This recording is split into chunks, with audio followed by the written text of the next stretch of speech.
don't understand the poor. I don't understand the poor. All the lives they lead of want and need. I should think it would be a bore. Welcome to We Are Entertained, the show where we watch movies and figure out if we liked them or not. The movie we watched today was The Man Who Killed Hitler and Then Bigfoot. That's a I'm long Nick. name. Yeah. Such a long name. This is Ross. I'm Ross. It's such a long name. It's a long name, but at the same time, it's that kind of name that's going to catch your attention. It's clearly like an indie film, and it's a great idea for a movie. Okay. Like it's an interesting premise.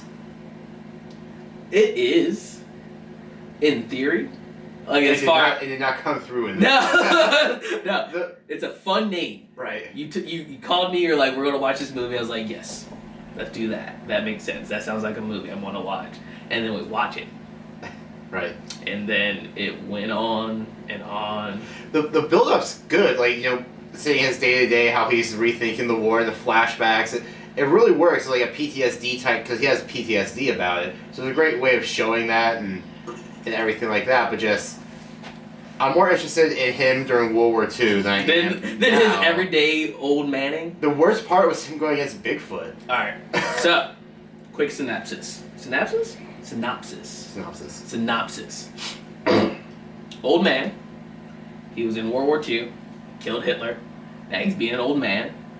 And the government comes and tells him, hey, we need you to kill Bigfoot for us because he's killing a bunch of wildlife. It's the American and Canadian government. He's killing a bunch of wildlife in Canada. Mm-hmm. We don't want to blow up Canada and people. We don't want to blow up Canada. So... Yeah, the option was for the U.S. to drop a nuke in the middle of Canada because the Bigfoot has a combination of every possible flu. So then they go. I mean, he's like, no, I'm not going to do it. Mm-hmm. And then quickly... Yes. Changes, yeah. Yes, I'm going to go do it. And then he goes kills Bigfoot. And then... The movie should have ended and... It right didn't. there. Well, at the very least, towards the end, there's a slight twist where his brother's burying him because he's dead. And, you know, he goes through the lake to fish and his brother shows up, which seems like he didn't know about, which, I mean, that could be fine. That could be a fine twist if he's like, yeah, I'm glad... Surprise. Yeah, I'm glad you did that. You know, I'm going to live out here in the woods now because I don't want to be left alone and everything. But no, he goes back to his house. Yeah, he goes back to his house and he goes around town and goes like to his niece or great niece's recital. Everyone thinks he's dead. No explanation. Yeah. Not even there. So he like. That went on for like an extra half hour after Bigfoot. And then they kept.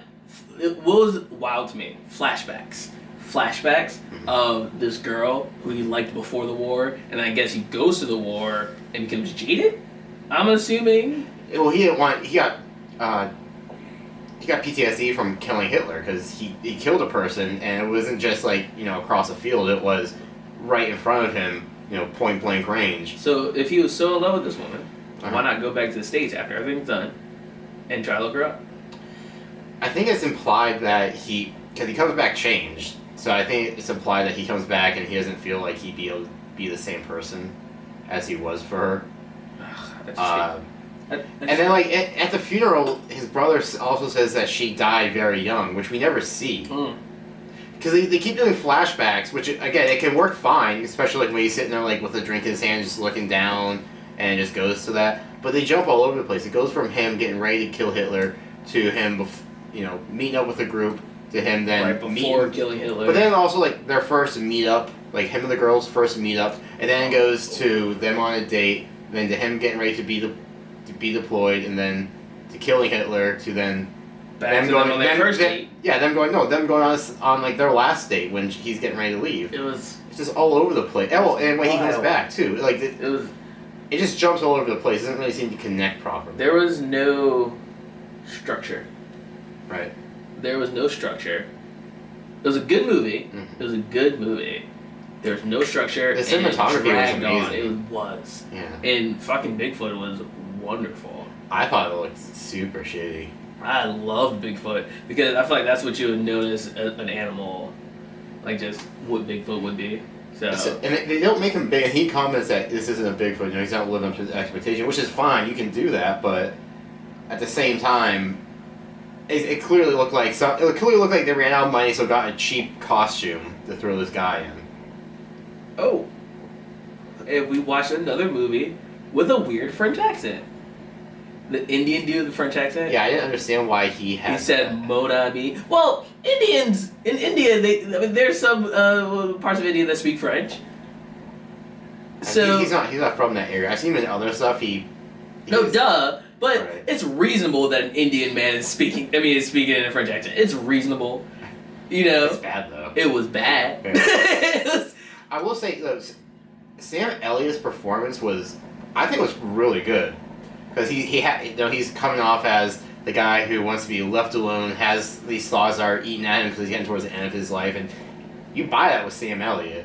I don't know what his brother's deal was, because his brother was, I don't know, just why unnecessary. Sam Elliott character brings up that he's going to hunt Bigfoot to his brother, and his brother doesn't question it. Like, the fact that it's Bigfoot. He also doesn't question that the governments want him to kill Bigfoot. That's not his question. That he just goes, well, why me? I'm an old guy. Well, what about the fact that it's fucking Bigfoot? Hey, it's Bigfoot. Yeah. Is Bigfoot a real thing? I guess in this world it is. Which, in my world, I'd be like, hey, Bigfoot's real. Right. Dope. That's okay. So can I have pictures of Bigfoot? No? Okay, Right. So you just want to send me in the woods. Right. It was that movie drug. It was only like an hour and a half. Was it really that short? It was felt an a lot hour longer. and a half. It feels a lot longer. The other issue it has, so when I say the cinematography is gorgeous, it like when it's bright out, you see the landscape is all real great and architecture and everything, but they do a lot of dark scenes, like in terms of like it's just being night out. Like they go on romantic walks or meet up with his brother at like 2 a.m. Yeah, just constant. It was just nighttime. Always This little night. town, I guess in the 70s, always nighttime. It was the mid 80s, because I saw this in 1980, I think 4 or something. Oh, okay, so just always night. Right. It's night. Anytime something happens, yeah. It's just nighttime. Were you entertained by this film? I was more intrigued by it than I was entertained, because I was starting to get ready to doze off towards that end. I was not. I mean, I was Not entertained, or was not? I wasn't entertained. Well, I mean, you went up and made coffee. Yeah. I was so tired. Right. Just midway, I was just like, oh god. Right. I wonder if it's the Sazerac. They do a better build up of him getting ready to kill Hitler than they do of Bigfoot. Yes. Because the first time you see Bigfoot, the first time you see him interact with Bigfoot, when he starts his hunt, he shoots it right away. There is no leading up to him hunting it down. He shot it. Now he needs to go track it down after he shot it. Okay, so it's not one. It's not one. Now again, Sam Elliott's good at it, but the overall movie as a whole, Boring. yeah, it wasn't that great. Boring. So this was We Are Entertained. Again.